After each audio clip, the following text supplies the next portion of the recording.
Olá, eu sou Débora Pimentel, você está no nosso podcast Divã em Vinho, um lugar descontraído que a gente fala sobre as questões do cotidiano, os conflitos, as questões emocionais e sempre acompanhado com uma boa taça de vinho. Antes de apresentar a minha convidada, né, para fazer um pouquinho de suspense, é alguém muito especial, uma psicanalista renomada. Segura aí, vou apresentar meu vinho. Por que você escolheu esse vinho? Porque combina com ela. Total, e eu vou explicar. Esse vinho é da Casa Pastena, que é uma casa centenária lá no Chile. E aqui eu trouxe um blend. Por que um blend? É seco, hein? Vocês sabem que eu só bebo vinho seco.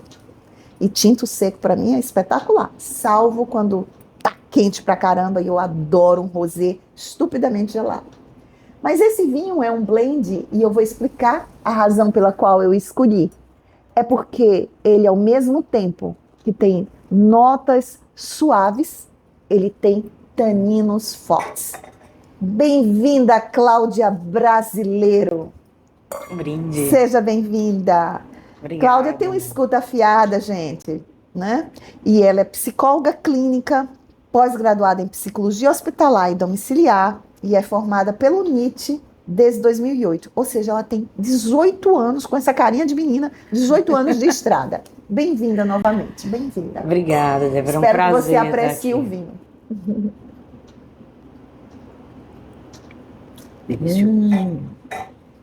Uma combinação perfeita. Gente, Cláudia tem uma área que ela adora trabalhar. Claro que ela tem várias vertentes de abordagens, né? Mas como psicanalista, muitas vezes a abordagem passa por uma escuta, histórias que se repetem, e que as pessoas ficam em silêncio sobre isso, né? Que são mulheres que vivem relações abusivas e que se perdem delas mesmas, né? Elas já nem se reconhecem e precisam assim entender e escolher melhor, inclusive, os seus novos destinos. Cláudia, essa nossa conversa vai ser sobre dependência emocional, autocuidado, que eu acho que tudo isso é muito importante para quem está nos ouvindo, e esses desafios, né, que a sociedade impõe para a gente sobre a questão do lugar do feminino, sobre o lugar da mulher, né? Então, querida Cláudia, me permita chamá-la assim. Eu conheci Cláudia por quanto termos, né, pacientes em comum. E Cláudia é uma pessoa assim, muito generosa na escuta, o que faz toda a diferença na abordagem dos pacientes que temos em comum. Por que é tão comum, Cláudia, a mulher ocupar esse lugar, né? Ela cuida de todo mundo, mas esquece dela mesma. Débora, falava sobre a mulher para mim, não por ser só mulher, mas pelo que tudo que ela representa, a gente sempre foi colocado, só pelo simples fato de ser mulher, a gente já sofre por várias questões, né? A gente tem medo de ir na rua só, a gente tem responsabilidades, né, maternas, até filhas mesmo, né? São geralmente quando tem filhos e filhas, ela é quem fica responsável por isso, né, de cuidadora, né? E aí eu vejo muito hoje elas buscando se resgatarem no sentido de onde elas se encontram para elas mesmas, que é isso que você trouxe. E vejo muito, elas entram num processo até terapêutico, muito querendo ajudar até outras pessoas para depois se ajudarem. E elas nunca são prioridades. Até que chega uma hora que a vida cobra e de uma maneira não muito boa, que é como na maioria das vezes com o adoecimento que eu vejo hoje. Engraçado isso que você está dizendo, né? Às vezes as mulheres chegam nos nossos consultórios com queixas terceirizadas, digamos assim, né? E aí chega um momento que a gente diz, sim, e você? Onde é que você está nessa história, né? E o seu desejo? E aí de repente essa mulher percebe que o desejo dela se esvaiu. Ela só está ali para servir. E ela não se reconhece mais e não sabe aquilo que efetivamente supre as suas necessidades. Eu não sei se você percebe isso nos seus atendimentos. Então, a demanda inicial eu nunca digo que é a real, né? Sim, claro. E quando eu vou questionar essas mulheres ou implicá-las no sentido, por que que elas cuidam tanto? Por que que elas estão sempre como filhas, tias, avós, mães e pouco mulheres para elas mesmas, né? E aí, quando elas falam que elas têm um momento para parar e pensar sobre a vida, é quanto de dor elas vão descobrir que existe. Ou seja, as mulheres sequer sabem o que elas efetivamente gostam. Qual é o programa que você faz? Ah, meu marido gosta de fazer isso, então a gente faz isso no final de semana. Ah, as Isso. crianças preferem isso. Sim, e você? O que é que você gosta? Elas não reconhecem. Grande parte não sabe. Né? E é uma coisa que eu pergunto, o que vocês gostam? Muitas não sabem. Uhum. E aí começa essa dor, né? Esse questionamento. É interessante, Débora, que perto dos 40 ou depois dos 40, eu recebi algumas pacientes numa frequência assim, maior que elas chegam no movimento assim, não aguento mais. Porque parece que aquele tempo que os filhos já estão mais criados, eu tenho independência maior financeira e agora eu quero me libertar. Aí eu pergunto, se libertar de quê? E por quê? Quais são essas algemas que foram colocadas ao longo da vida, né? As prisões que existem, mas a dificuldade que se tem em querer descobrir ou lidar. Isso é que eu acho que é o principal dentro do processo terapêutico.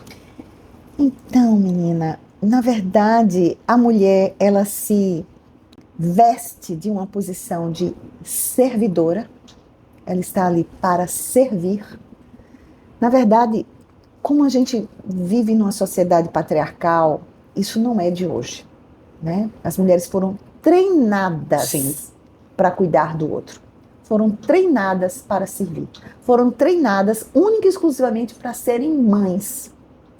E aí, quando chega um momento, até mesmo quando tem um casamento bom, tudo bem, maravilhoso, e aí de repente os filhos crescem, vão embora, aí a síndrome do ninho vazio. E agora, o que é que eu faço da minha vida?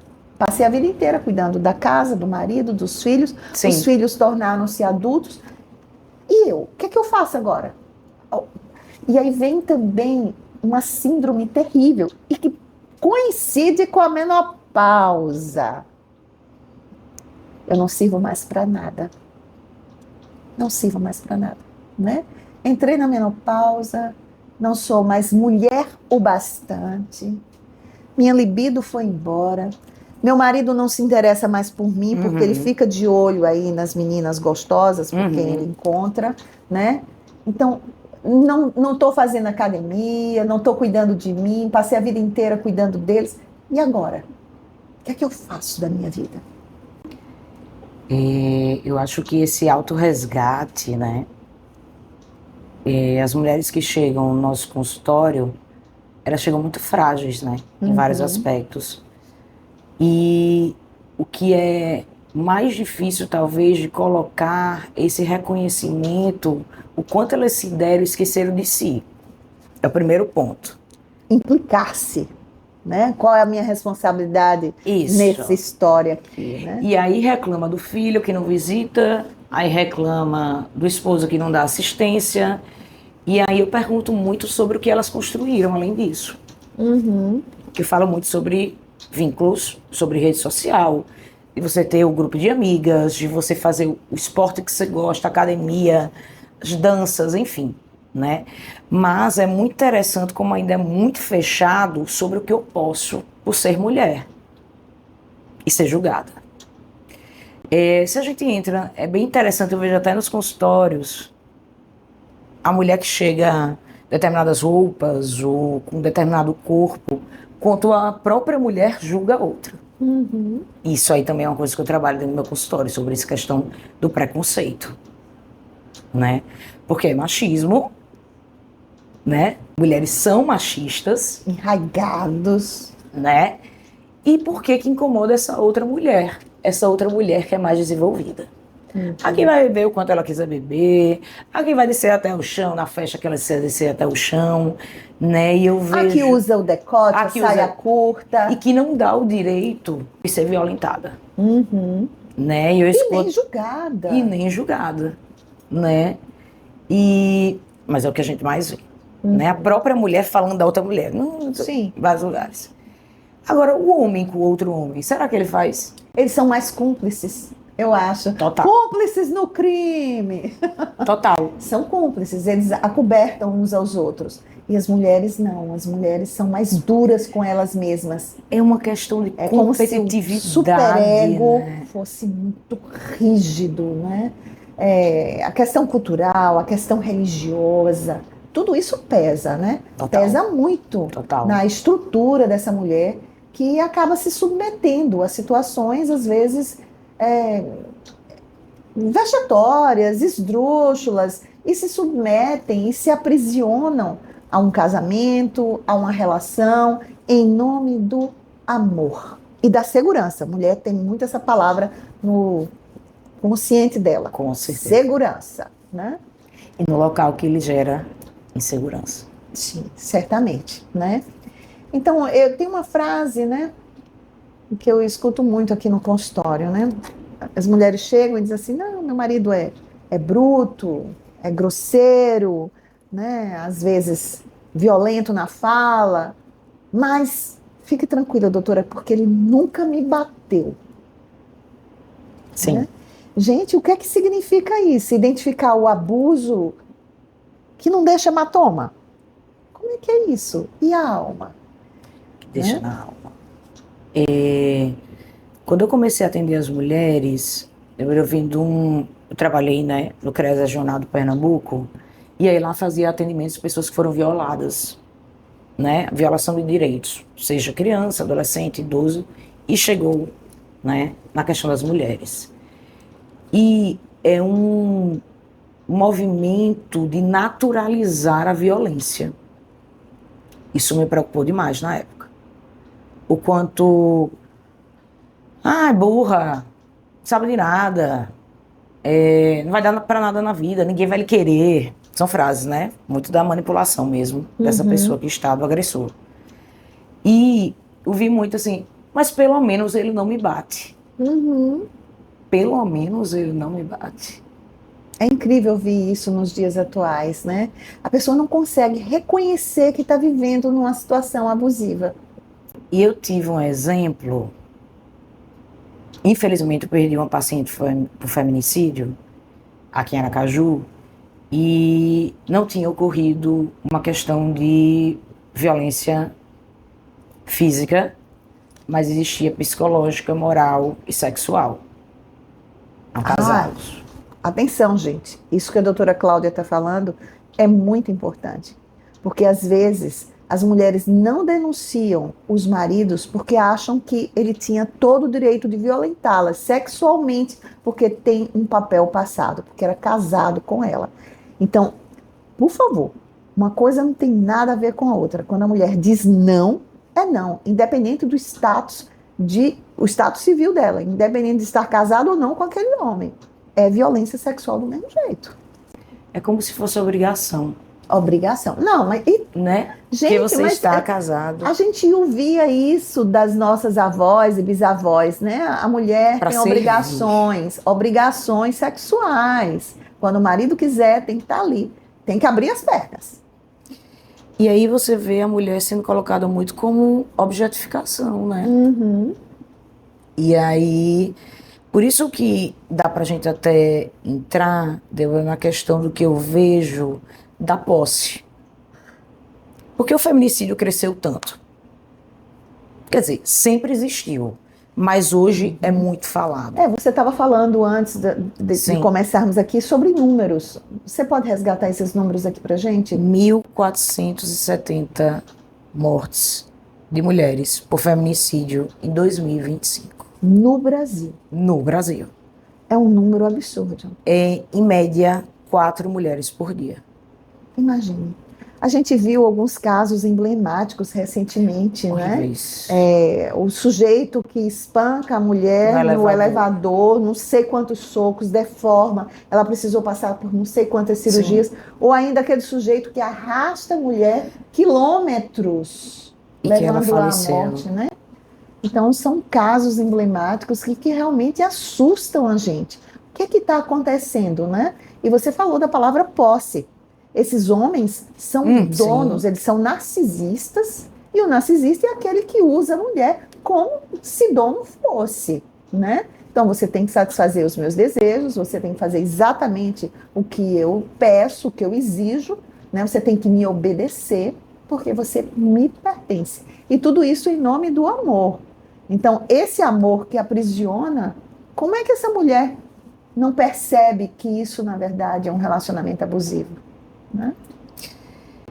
E é tão delicado, porque você vê que são mulheres que autoestima, elas não confiam em si, elas não se enxergam inteligentes, bonitas, interessantes, até porque os próprios parceiros fazem com que você não acredite. Principalmente se tem filho assim, você acha que alguém vai querer você com 3 filhos? Olha sua barriga, olha seu corpo, uma baranga dessa, né? Escuto muito isso no consultório. E aí é um questionamento meu, particularmente, que eu fico, será que realmente você gosta de mulher quando você bate mulher? É uma boa pergunta. É uma excelente pergunta, né? Porque talvez tenha alguma coisa. Você gosta daquilo que você machuca? Bem, sujeito narcísico, né? Sim. Ele certamente ele gosta de qualquer coisa que lhe dê poder, que lhe dê satisfação, porque ele é um hedonista. Ele é o prazer pelo prazer. Sim. É a satisfação pela satisfação, né? E a gente sabe que essas pessoas, Cláudia, elas são psicopatas. Elas têm um pé, aliás, 2 pés, totalmente dentro da psicopatia. Elas não são nem border, estão dentro da psicopatia, né? Então são pessoas que não têm empatia nenhuma pelo outro, não sente culpa em maltratar, não sente culpa em humilhar. É um prazer. É prazeroso para eles, né? Muito agradável perceber que o outro se humilha diante de mim. Sim. E que eu comando você, né? E que eu submeto, né? Então, são relações que a gente pode até achar que são masoquistas, né? Ou na dupla, sádico-masoquista, né? Faz o par perfeito. É um par que se complementa, né? Mulheres que, entre aspas, gostam de apanhar, porque continuam se submetendo a essas situações sem denunciar esses companheiros, porque acham que não pode destruir a família, né, em nome dos filhos. E em muitos casos elas têm uma insegurança, lembrando-se, essa gostar, elas acham que não sabem lidar com a vida. Elas foram tão podadas por esses parceiros que fizeram acreditar, que acham que elas não têm autonomia, né, que elas acham que não vão conseguir lidar da melhor maneira com a vida. E que sem essa pessoa, a dependência emocional é isso, né? Quando eu não me vejo conseguindo seguir, viver, né? Elaborar questões sem um parceiro ou uma parceira. Eu escuto muito aqui, viu, Cláudia? Que eu acho que muita gente se identifica com o que eu vou dizer. Ruim com ele, pior sem ele. Você já ouviu essa frase? Bastante. Né? Então, são pessoas que se sentem inseguras de tocar a vida e de começar do zero, etc. E essa situação, eu acho que ela é muito pior quando existe uma dependência, não só emocional, mas uma dependência financeira também. Pronto, um ponto, né, que eu sempre converso com minhas amigas, que eu digo que é muito mais fácil para uma mulher dizer que ela não se separa pela questão financeira do que porque ela não se vê com esse homem pela questão emocional. Para a sociedade é muito mais justificável eu chegar e dizer assim, não posso me separar porque... Como é que eu vou me sustentar? E meus filhos, né? E aí, e quando não existe essa parte? Muitas se retiram no próprio emprego para poder justificar com isso, né? Mas a questão é como eu vou seguir sem essa pessoa que me fez acreditar que sem ela eu não sou nada, Uhum. né? E elas acreditam nisso Piamente, né? piamente, que é muito triste na realidade. Assim, são anos tentando sair muitas vezes dessa relação, esgotadas, machucadas de várias formas, né? A questão mesmo da violência sexual, que a gente falou há pouco, mais comum do que se imagina dentro do caso. Tem pessoas que dopam. Ah, você viu aquele caso? Eu acho que é de um francês que dopava a mulher e oferecia a mulher a vários homens para Exatamente. filmar, para ficar assistindo. Sim. Aquilo foi aberrante, né? E aí as mulheres acordam doloridas, não sabem o que houve, não lembram, Dopadas. né? Incrível isso. E ainda existe uma risada no dia seguinte. Você não lembra? Então, é essa questão de fortalecer, de que elas possam acreditar nelas, que elas possam seguir sem isso, que elas vão sim encontrar alguém, porque elas têm muito medo. Pronto, deve ser outro ponto que eu acho, o medo de não ter mais ninguém. Escuto isso direto, da solidão. Custa o que custar, eu pelo menos tenho alguém. Mas elas acreditam que ninguém mais vai querer, que ela não é uma pessoa interessante para isso. Porque fizeram também ela acreditar. Elas têm muito medo de estar só. Veja, apesar que acompanhada é dessa forma. E o interessante é que ela não quer ficar só, mas ela não entendeu ainda que ela vive só. Sim. Só e abusada, né? De fato, eu vejo aqui também, Cláudia, muitas pessoas vindo aqui dizer que deixaram o emprego para se dedicar à família a pedido do marido. Total. Porque o marido diz: minha mulher não trabalha. Sim. Eu sou provedor, até porque tem um narcísico aí nessa história, né? É um pavão, eu sou um provedor, eu ganho o suficiente para a família inteira, mulher minha não trabalha. Aí você pensa que esse sujeito, então, vai prover dando conforto? Não, ele quer uma empregada doméstica que cuide dos filhos. E limitar para que você não saia. De jeito nenhum. A questão financeira, o que acontece? Você cada vez mais está dependente. Dinheiro é poder, né? Dessa questão dentro de casa. Então sou eu que decido a roupa que você vai usar. Sou eu que decido se você vai sair com suas amigas ou não. Então, ao mesmo tempo também que é esse processo de ser a empregada, mas é o processo de ter mais dificuldade de sair. Então eles retiram. Mas também, sabe, Cláudia, eu percebo isso com muita frequência. Semana passada eu vi isso aqui num casal, em que ela se queixava, né, que ela é independente financeiramente, mas que ele determinava a roupa que ela ia para academia, porque isso não é roupa de mulher casada, né? Essa saia tá curta demais, não é para uma mulher casada, né? E por aí vai. Os programas com as amigas, proibido. E ela é uma mulher independente financeiramente, e ela não percebe que está vivendo aprisionada, né? Ela é comandada, né? Comandada, totalmente, né? É interessante o que você falou agora, Débora, que eu falo muito, minhas pacientes, elas dão risada. Quando eu digo assim, tem uma placa que é mulher casada aqui, entre mulher...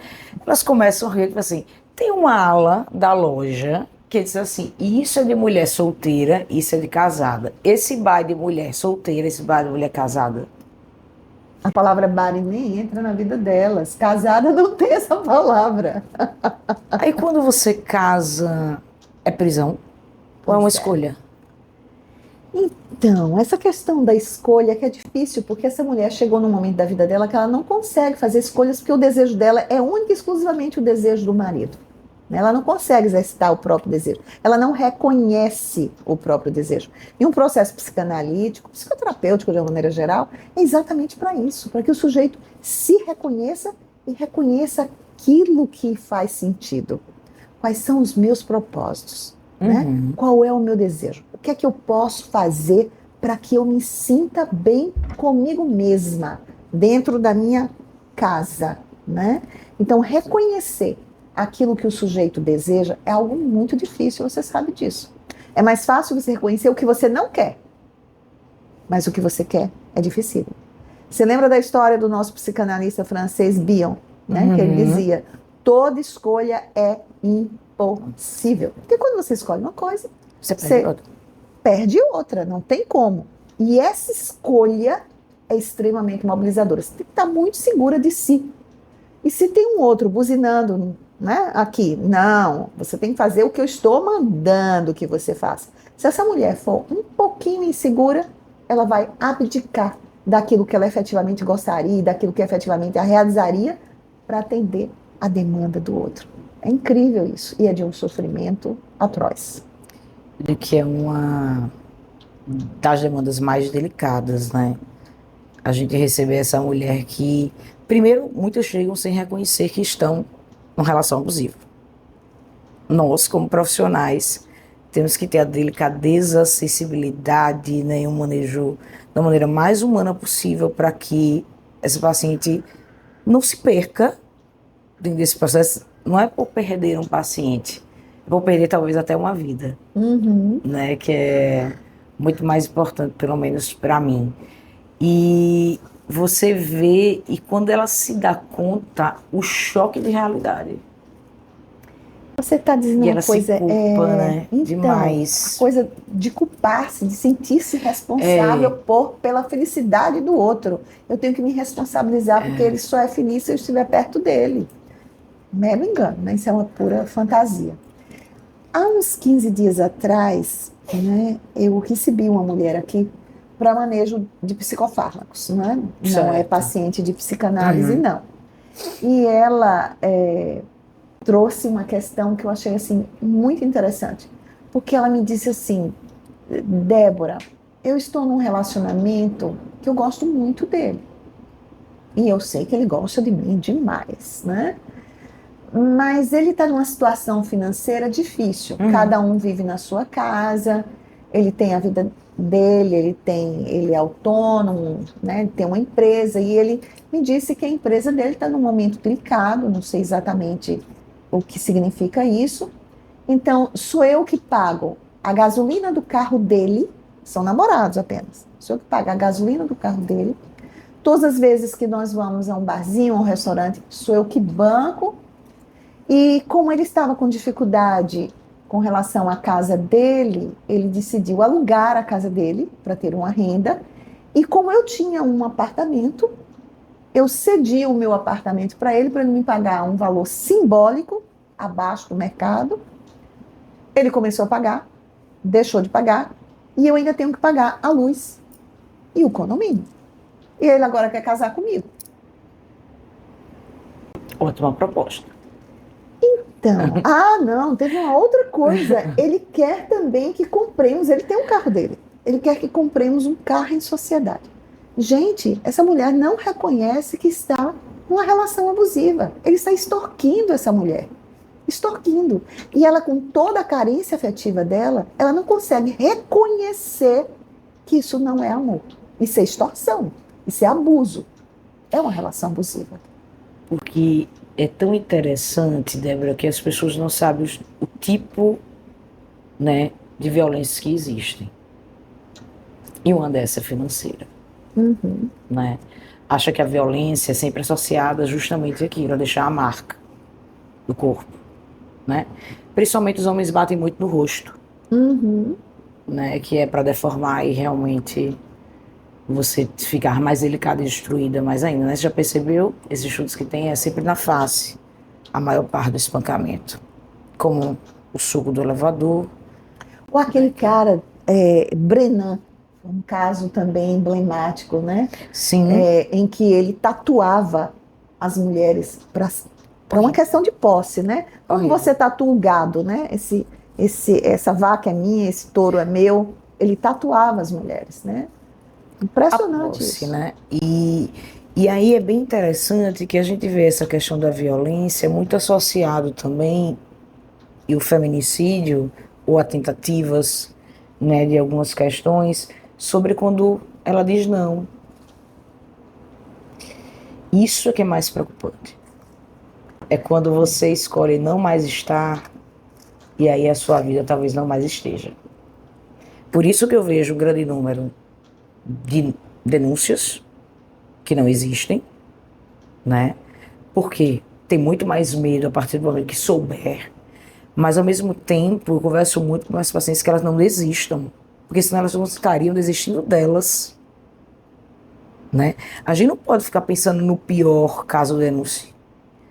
O pior caso eu queira deixar esse homem que me maltrata. Né? Não falamos de todos, mas sempre é um, né? E o que é mais delicado é justamente essa questão. Eu digo não, eu não quero mais estar com você, eu não tenho direito de não estar. Isso sim, para mim, é uma das piores coisas de perceber o ser humano. O respeito que falta. Essa semana eu estava fazendo um discurso aqui para um casal, né? Ele era acompanhante. Questão também vinculada mais a sintomas psíquicos para uso de fármacos mesmo. E aí ela fazia algumas queixas do tipo assim, ele não quer que eu vá para a academia com tal roupa, né? Aí eu disse, não, mas não fica bem, uma mulher casada com aquele topzinho lá em cima, fazendo atividade física na academia, mostrando aquele bumbum todo redondo, glúteos bem malhados, etc. E aí eu disse para eles, gente, tem duas coisas que são completamente diferentes, né? Uma é a paixão e a outra é o amor. Paixão é essa coisa fulminante que chega, avassaladora, né? Que vai tomando conta, que você não respira outra coisa se não querer estar junto, você não consegue trabalhar, você não consegue estudar, você não produz absolutamente nada. Graças a Deus isso tem prazo de validade. Acaba virando cinza, acaba virando nada, ou acaba se transformando em algo que a gente pode até, olha lá, intitular de amor. Então, o que seria amor nesse meu até, né? É você se determinar.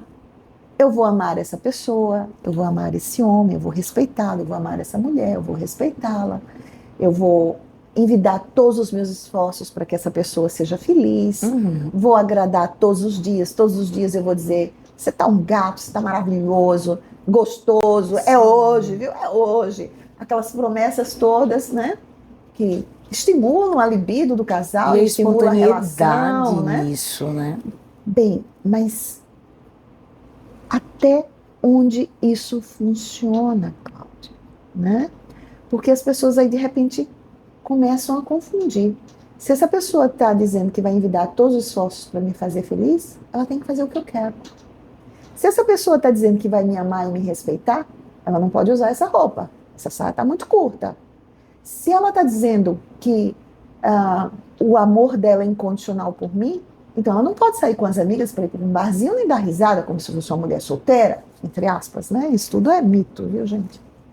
Então, aí ele começa, em nome do amor dele, dizer, eu estou cuidando de você.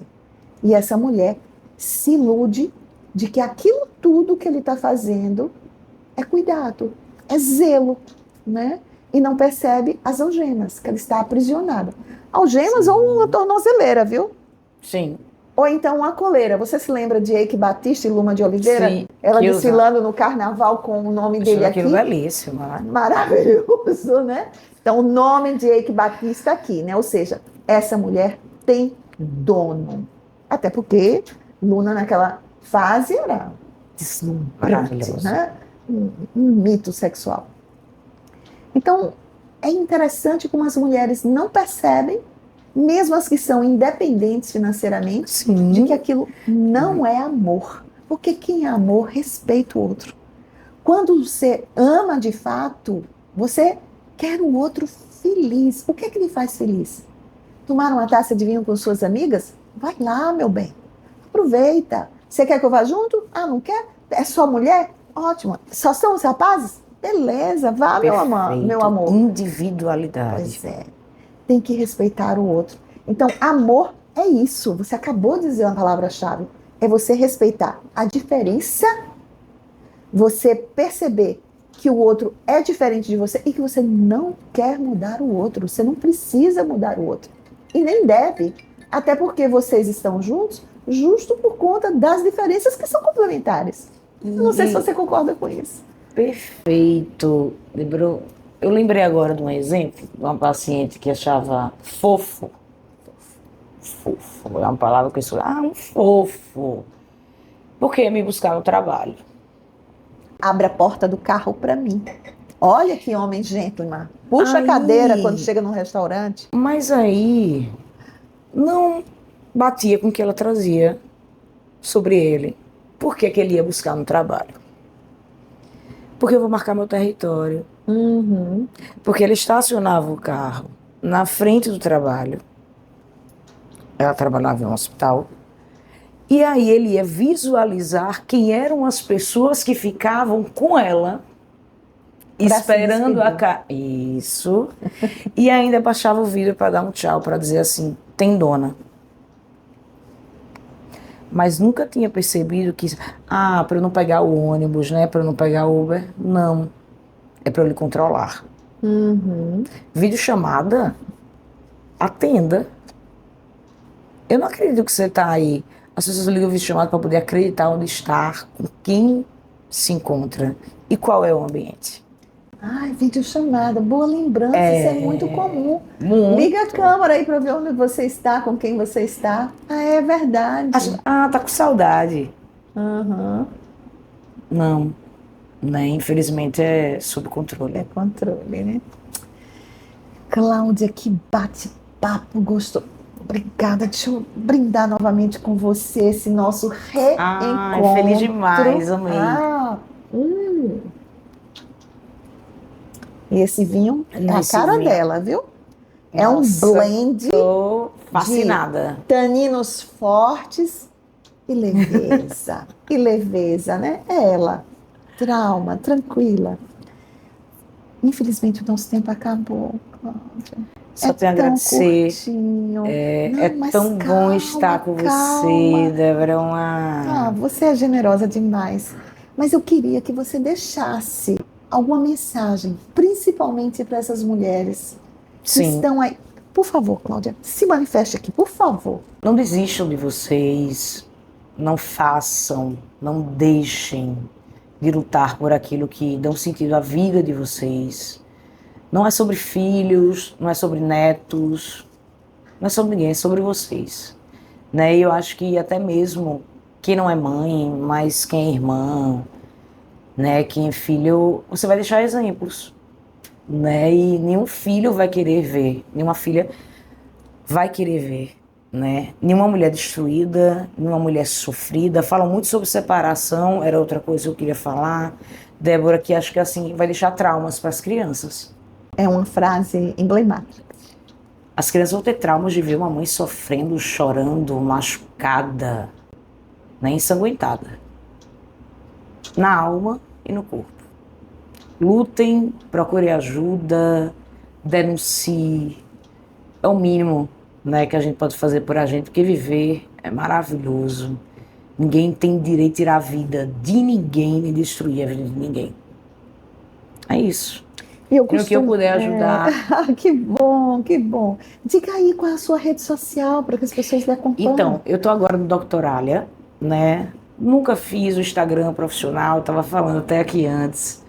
Tenho 18 anos já de profissão, mas não fiz. Quero fazer, né? Mas pode encontrar Cláudia Brasileiro no Doctoralia. Atendo no Centro Médico Jardins, sala 1111. Será um prazer recebê-los. Perfeito, perfeito, né? Gente, eu quero agradecer a essa mulher incrível, fantástica, e que pode agregar muito na vida de todas as mulheres que a escolherem como terapeuta, né? Para que atravessem essa fase com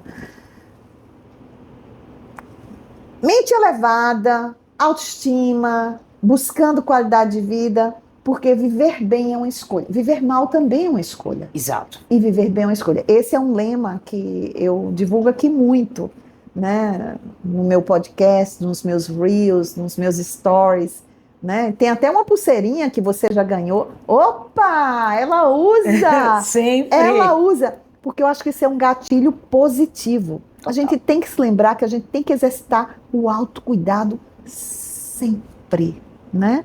Viver bem é uma escolha. Viva bem.